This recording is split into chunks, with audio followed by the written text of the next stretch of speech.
Hello friends, स्वागत है आप सभी का आपके अपने YouTube channel study session with Ajay में।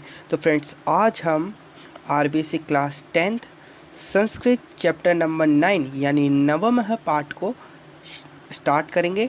अगर आपको हमारा वीडियो अच्छा लगे तो प्लीज़ वीडियो को लाइक करें, चैनल को सब्सक्राइब करें, चैनल को सब्सक्राइब करके बेल आइकन को ज़रूर दबाएं ताकि क्लास 10 के सभी सब्जेक्ट की वीडियो, चाहे वो English, Hindi, Sanskrit, math, science, SST, सभी सब्जेक्ट के वीडियो लेक्चर पाने के लिए चैनल को सब्सक्राइब कर दें, बेल आइकन को जरूर दबा दें ताकि प्रत्येक वीडियो की नोटिफिकेशन आप तक पहुंच सके। ठीक है, तो आज क्या है, अपना लेक्चर है अपना संस्कृत का, और नवम है पाठ को हम स्टार्ट करेंगे जिसका नाम क्या है, भारत वैभवम। क्या नाम है? भारत वैभवम। तो पाठ को स्टार्ट करने से पहले अपना क्या काम है, पाठ परिचय जानना, यानी पाठ के विषय में जानना कि पाठ में हम पढ़ने क्या वाले हैं। तो सबसे पहले बुक में से देखते हैं, प्रस्तुतो अयम पाठ है भारत भारती वैभवम इत्याख्य ग्रंथाल संकलितः। यानी यह पाठ कौन सा पाठ? भारत वैभवम जो पाठ है भारत भारती वैभवम नाम के ग्रंथ से संकलित है। अस्य महनीय ग्रंथस्य रचनाकारः श्री निम्बाक आचार्य पीठ अधीश्वरः श्री निम्बाक आचार्य पीठ अधीश्वरः श्री राधा सर्वेश्वर शरणदेव आचार्य श्री जी महाराज वर्तते। यानी कि इस महान ग्रंथ के रचनाकार निम्बाकाचार्य की गद्दी के अधीश्वर श्री राधा सर्वेश्वर शरणदेव आचार्य श्री जी महाराज हैं। यानी ये तो इनके आगे के नाम की उपाधि है, बाकी इनका जो मूल नाम है वो क्या है, श्री जी महाराज। क्या नाम है? श्री जी महाराज। तो श्री जी महाराज वर्तते। मातृभूमि है भारतस्य भारत्या च संस्कृत भाषाया वंदनात्मकं सुंदरम गीते काव्यम एतदस्ति यत्र गीता गंगा गावश्च इत्येवं गकारत्रयी अपि सुष्ठो वर्णितः। कैसा वर्ण है? सुष्ठो वर्णितः। यानी भारत भूमि, भारत भारती और संस्कृत भाषा का वंदना युक्त यह सुंदर गीति काव्य है, जहाँ गीता, गंगा और गौ इस प्रकार ये तीन गकार भी अच्छी तरह वर्णित है। अत्र संगृहीतः ग्रंथस्य अस्य स्वल्पः अंश एव एतावत् कलात्मकः सर्वांग सुंदरः मधुर शास्ति यत् बंकिमचंद्रस्य वंदे मातरम इति गीतम अनायासम स्मार्यति यानी याद आता है, अनायासम यानी अचानक से, पढ़ते पढ़ते।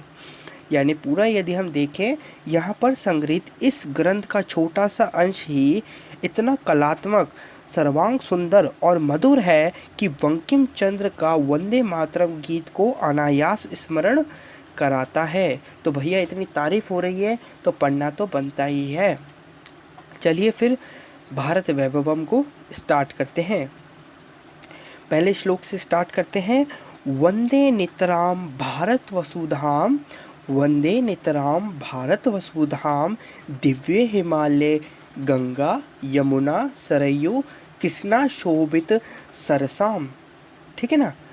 स्टार्ट वाली लाइन से देखते हैं, वंदे नेत्राम भारत वसुधाम। इसका अर्थ क्या होता है कि भारत वसुधाम, पीछे से स्टार्ट करिए, भारत वसुधाम। भारत राष्ट्र है, वसु यानी क्या होती है? जमीन या भूमि, और धाम यानी वहाँ पर ही रहना। यानी कि मैं आपको इसका शब्दार्थ स्टार्ट करते हैं। देखिए, नितराम यानी होता है निरंतर, ठीक है ना। सरसाम यानी होता है पवित्रतम, और वंदे यानी क्या होता है? अभिवादन करना। वंदे यानी वंदना करना, अभिवादन करना, है ना, कुछ भी कह सकते हैं यहाँ पर।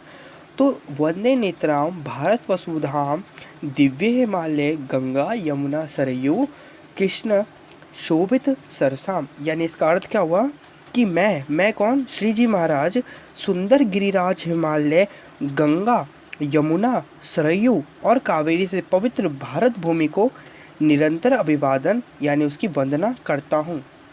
यानी मूल तौर पे श्री जी महाराज कहते हैं कि मैं श्री जी महाराज परम दिव्य हिमालय, श्री जी महाराज कह रहे हैं, मैं श्री जी महाराज परम दिव्य हिमालय नाम के पर्वतराज से और फिर गंगा यमुना सरयू कावेरी आदि नदियों से सुशोभित पवित्रतम, कैसा पवित्रतम भारत भूमि का निरंतर अभिवादन करता रहूँगा। आशा करता हूँ पहले वाले का आपको मतलब समझ में आया होगा। अब बढ़ते हैं आगे। मुनिजन देवे रनीशम, मुनिजन देवै रनीशम पूज्याम जलधि तरंगै, क्या बोला है, जलधि तरंगै रचित सीमाम भगवत लीला धाममयी ताम नाना तीर्थै रभि रमणीयाम। यानी कि इसका पहले अपन शब्दार्थ देखते हैं। मुनिजन देव रनीशम का अर्थ होता है सदैव मुनियों के समूहों, मानवों और देवताओं द्वारा, है ना। मुनि जन देव रनीशम, रनीशम यानी द्वारा, ठीक है ना। मुनि यानी मुनियों द्वारा, जन यानी जन के द्वारा, देव यानी देवों द्वारा, रनीशम यानी द्वारा। पूज्याम, पूज्याम यानी पूजने योग्य। जलधि तरंग यानी होता है समुद्र की लहरें, जल जल जल यानी होता है समुद्र। धी तरंगे, जलों की तरंगे जो होती है ना समुद्र की लहरों से। अचिंत सीमाम, अचिंत सीमाम यानी होता है सुशोभित है ना। सीमांत क्षेत्र जिसका, सीमांत क्षेत्र जिसका सुशोभित है। भगवत लीला धाममयम, भगवत लीला धाममयम यानी भगवान की क्रीड़ा स्थली स्वरूपा, भगवान की क्रीड़ा स्थली स्वरूपा। इसका अर्थ होता है नाना तीर्थै रभि रमणीयाम यानी विविध तीर्थ स्थलों से अत्यंत मनोहर, है ना। ताम, ताम का अर्थ होता है उस भारत भूमि की। अहम वंदे यानी मैं वंदना करता हूँ। यानी इस पूरे श्लोक का अर्थ हो जाएगा नित्य यानी दिन रात मुनिजनों द्वारा पूजने योग्य, सागर की लहरों से सुशोभित प्रांत भाग यानी सीमा वाली भगवान यानी श्री कृष्ण की लीलाओं और क्रीड़ाओं की स्थली, जहाँ पर स्थली यानी अर्थ होता है जहाँ पर श्री कृष्ण ने अपनी लीलाओं का विस्तार किया, श्री कृष्ण की स्थली और जो विविध तीर्थों के कारण मनोहर है, ऐसी उस भारत भूमि की मैं वंदना करता हूँ। कौन, श्री जी महाराज वंदना करते हैं। यानी इसका मतलब सीधे सीधे आप ये समझिए कि सदैव जो मुनियों, मानवों और देवों के समूहों द्वारा पूजनीय है, जो समुद्र की लहरों से सुशोभित सीमा वाली है, जो भगवान श्री कृष्ण की क्रीड़ा स्थली स्वरूपा है, उस भारत भूमि का मैं अभिवादन करता हूँ। मैं से यहाँ अर्थ है श्री जी महाराज, है ना। तो आगे बढ़े तीसरे श्लोक के ऊपर। तो क्या लिख रखा है, आध्यात्म धरित्रीम गौरवपूर्णा शांति वहाम श्री वरदाम सुखदाम सस्य श्यामलाम कलिताम ममलाम कोटि कोटि जन सेवित मुदिताम। ठीक है ना। इसका पहले अपन शब्दार्थों के ऊपर जाते हैं। आध्यात्म धरित्रीम का अर्थ होता है आध्यात्म विद्या की धरती, यानी ऐसी धरती जहाँ पर आध्यात्म की विद्या को समझाया जाता है। गौरवपूर्णम यानी गौरवमयी, शांति वहाम यानी शांति प्रदाम यानी शांति प्रदान करने वाली। श्री वरदाम, श्री यानी होता है धन लक्ष्मी और वरदाम यानी प्रदान करना, यानी कि लक्ष्मी प्रदान करने वाली। सुखदाम यानी सुख प्रदान करने वाली या सुख देने वाली। सस्य श्यामलाम, सस्य श्यामलाम का अर्थ होता है धन धान्य से भरपूर। सस्य श्यामलाम का अर्थ क्या होता है, धन धान्य से भरपूर। और कलिताम यानी ललिताम, ललित कलाओं से यानी सुंदरतम। क्या होता है इसका अर्थ, अति सुंदर, है ना। अमलाम यानी होता है निर्मलाम, निर्मलाम यानी स्वच्छ। कोटि कोटि यानी बहुत बार, असंख्य, कोटि कोटि यानी असंख्य। जन सेवित मुदिताम का अर्थ होता है असंख्य लोगों द्वारा सेवन किया जाने से सुसंपन्न। ठीक है। जैसे बताया सस्य श्यामलाम का अर्थ क्या होता है, धन धान्य से भरपूर। कलिताम यानी आपको बताया दिया अति सुंदर। अमलाम यानी क्या होता है, स्वच्छ। और कोटि कोटि जन सेवित मुदिताम का अर्थ क्या होता है, असंख्य लोगों द्वारा सेवन किया जाने से सुसंपन्न। ठीक है ना। तो पूरे श्लोक का अर्थ एक बार क्या होगा कि आध्यात्म विद्या की धरा यानी भूमि गौरव से परिपूर्ण, शांति प्रदान करने वाली, लक्ष्मी प्रदान करने वाली, सुख देने वाली, धन धान्य से परिपूर्ण, सुंदर, निर्मल तथा करोड़ों करोड़ों लोगों के द्वारा सेवा से प्रसन्न चित्त हुई भारत की भूमि की मैं वंदना करता हूँ। ऐसा कौन कह रहे हैं, श्री जी महाराज। यानी इसको ढंग से एक बार देखें तो यह भारत भूमि आध्यात्म विद्या की केंद्र भूमि है। ये जो भारत भूमि है अध्यात्म विद्या की केंद्र भूमि है और गौरव से परिपूर्ण या महत्वपूर्ण है। शांति प्रदान करने वाली है, लक्ष्मी देती है, सुख प्रदान करती है, धन धान्य से भरपूर सुंदरतम है। ये भूमि निर्मल तथा असंख्य लोगों द्वारा सेवित होने से प्रसन्न है। ऐसी भारत भूमि को मैं निरंतर अभिवादन करता रहूँगा। ठीक है, ऐसा कौन कहते हैं? श्री जी महाराज। ठीक है, मैं आपको दो व्याख्यान दे रहा हूँ, इसका अर्थ आप समझिए कि आपको एकदम दिमाग में फिट हो जाए। आगे बढ़ते हैं चौथे श्लोक के ऊपर। तो क्या लिखा है? वीर कदम्बई रति कमनियाम सुधीजनेश्च परमोपास्याम वेद पुराणै नित्य सुगीताम राष्ट्र सुभक्ते ऋणियाम भव्याम। यानी शब्दार्थ देखें तो वीर कदम्बई रति कमनियाम का अर्थ होता है वीर पुरुषों के समूह से अति सुंदर या मन को हरण करने वाली। और सुधी जनई का अर्थ होता है बुद्धिमान लोगों द्वारा। क्या होता है? सुधी जनई का अर्थ होता है बुद्धिमान लोगों द्वारा। परमोपास्याम का अर्थ होता है सभी और या प्रकार से सेवा करने योग्य। वेद पुराणे नित्यम सुगीताम का अर्थ होता है वेदों और पुराणों द्वारा प्रशंसित, है ना। राष्ट्र सुभक्ते रेडियाम का अर्थ क्या होता है? राष्ट्र भक्तों के समृद्ध। और भव्याम का अर्थ क्या होता है? विशाल। ठीक है ना। मैं आपको अर्थ इसलिए बता रहा हूँ कि जब मैं आपको पूरा एक वाक्य सुनाऊँ तब आपको कोई भी परेशानी नहीं होनी चाहिए। तो देखिए इसका हिंदी अनुवाद देखिए। शूरवीरों के समूह से अतिशोभित बुद्धिमान लोगों द्वारा सब प्रकार से सेवा करने योग्य या उपासना करने योग्य, वेदों और पुराणों द्वारा सदैव प्रशंसित, राष्ट्र भक्तों से समृद्ध व स्तुति करने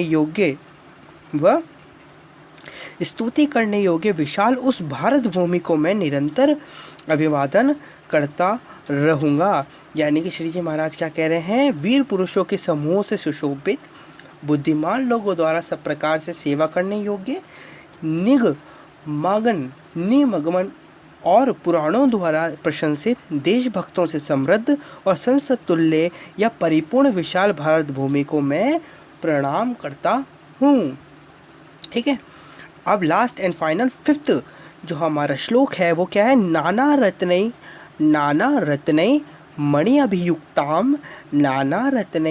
अभियुक्ताम हिरण्य रूपम हरिपद पुण्यम। ठीक है ना। राधा सर्वेश्वर शरणो अहम वारम वारम वंदे रम्यम यानी बार बार। अर्थात नाना रत्न मणि अभियुक्ताम का अर्थ क्या होता है? मोती, माणिक्य, मूंगा आदि विविध रत्नों और मणियों से परिपूर्ण। ठीक है।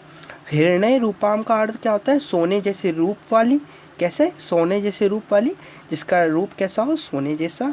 हरिपद पुण्यम का अर्थ होता है भगवान के चरणों से शोभित या अलंकृत। क्या होता है? अलंकृत अतः पवित्र एवं पुण्यमयी। रम्याम का अर्थ होता है अत्यंत मनोहर। ठीक है ना। मैं आपको एक एक वर्ड का मीनिंग इसलिए बता रहा हूँ, जब भी मैं हिंदी अनुवाद बताऊँ तो आप उससे रिलेट कर सको। तो इस श्लोक का हिंदी अनुवाद क्या होगा?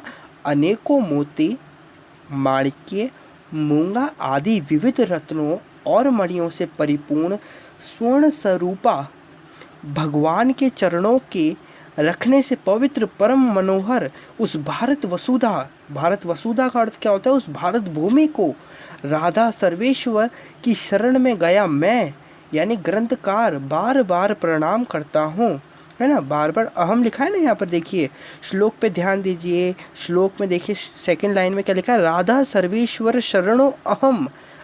ये 5 जो बना हुआ है ना, 5 जैसा दिख रहा है, इसका अर्थ होता है है ना। तो अहम लिखा हुआ है ना, अहम मतलब होता है मैं यानी कौन? ग्रंथकार बार बार प्रणाम करता हूँ किसको? ऐसी भारत भूमि को। तो यानी मूल तौर पर जो कवि हैं क्या कह रहे हैं? मोती, माणिक्य, मूंगा आदि विविध रत्नों द्वारा और मणियों से भरपूर स्वर्ण स्वरूपा भगवान के चरणों से अलंकृत अतः पावन और रम्य भारत भूमि की राधा सर्वेश्वर की शरण में गया मैं ग्रंथकार बार बार नमस्कार करता हूँ। किसको? ऐसी भारत और धन्य भूमि को। ठीक है फ्रेंड्स, हमारा पूरा चैप्टर कंप्लीट होता है यहीं। तो अगर आपको हमारा वीडियो अच्छा लगे तो प्लीज़ वीडियो को लाइक करें, चैनल को सब्सक्राइब करें और ज़्यादा से ज़्यादा अपने दोस्तों को बताएं चैनल के विषय में, तो हमारे ज़्यादा बड़े सब्सक्राइबर, हमारी फैमिली बढ़े, तो मैं आपके लिए और अच्छी अच्छी वीडियोस लाता रहूँ। ठीक है ना। धन्यवाद एंड गॉड ब्लेस यू।